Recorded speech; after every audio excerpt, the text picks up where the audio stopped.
Si uno lo dice muy simplemente, la autoobservación es volverte consciente de ti mismo. Es poner la luz de la conciencia en el interior y así uno puede descubrir todas las características del ego y a través de la conciencia uno puede debilitarlas. Para poder hacer la autoobservación tiene que haber una separación interior. Una parte observa y otra parte es observada. Es como si otra persona te estuviera observando, ¿no? Como si dieras un paso atrás y tú pudieras observar a esa otra parte de ti mismo, que es el ego, obviamente. La parte que observa la llamamos yo observante. ¿Y qué es lo que observa el yo observante? Obviamente observa el ego. ¿Y qué observa del ego? Todo lo que uno pueda. Observa los pensamientos, observa los sentimientos, las emociones, los movimientos, los tonos de voz, la expresión de la cara.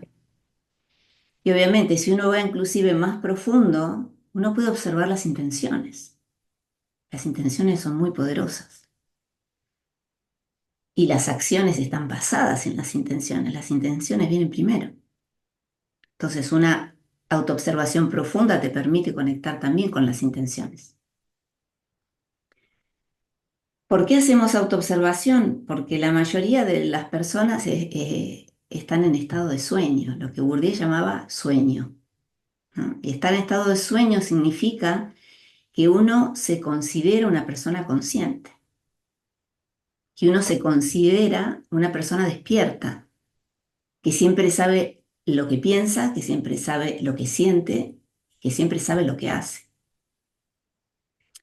Cuando en realidad el ser humano no está despierto, sino que está dormido. El ser humano no sabe quién es, porque el ser humano cree ser el ego.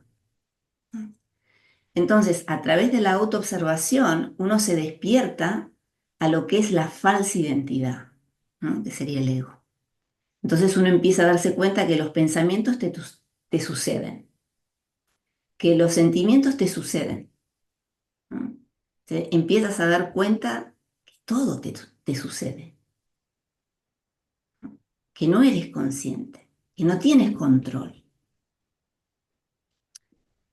Entonces, el primer paso hacia la libertad, hacia el conocimiento de sí, es lograr ser consciente de todo lo que pasa en el interior. Ahora, hay algunas características de la autoobservación que los quiero nombrar y recordar para los que ya lo saben, que son muy importantes. Una de ellas es neutralidad, ¿no? Uno se tiene que observar sin juicio. El yo observante no se identifica con lo que observa.